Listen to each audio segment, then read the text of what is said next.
आज पुन्हा एकदा विरोधकांनी चिक्की घोटाळ्याप्रकरणी सत्ताधाऱ्यांना धारेवर धरल्यानं विधान परिषदेचं कामकाज 10 मिनिटांसाठी तहकूब करावं लागलं।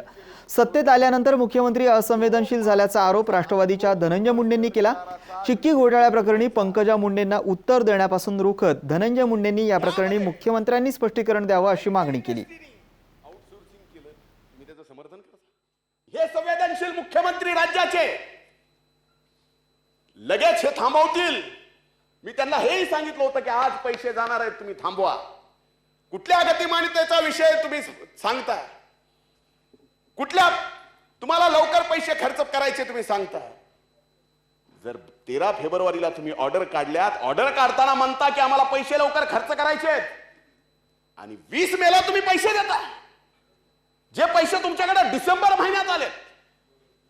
सभापती महोदय, याच्यात फार मोठा भ्रष्टाचार झाला। सभापती महोदय, मी आपल्याला एक रिपोर्ट देतो, फूड अॅनालाइज। हा सरकारचाच आहे, हा माझा नाही,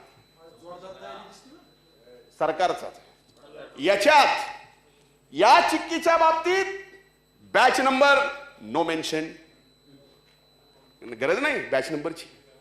लहान मुलांना देताय ना, पोषण आहार आहे ना, इथं हायजेनिक असायला पाहिजे ना, हे प्रोटीन्स पाहिजेत ना। कुठे गेलं मग? Batch number no mention, date of manufacturing no mention.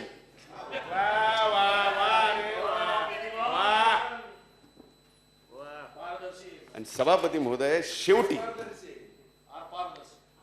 कंट्रीव्हिन्स regulation 2.2/8/9 2.3/1/5 as per the Food Safety and Standards Food Packaging and Labeling Regulation 2011, it contains 0.36 extraneous matter as per section 3.1 Food Safety and Standards Act 2007 regarding it is inedible। ही चिक्की खाण्याच्या लायक नाही।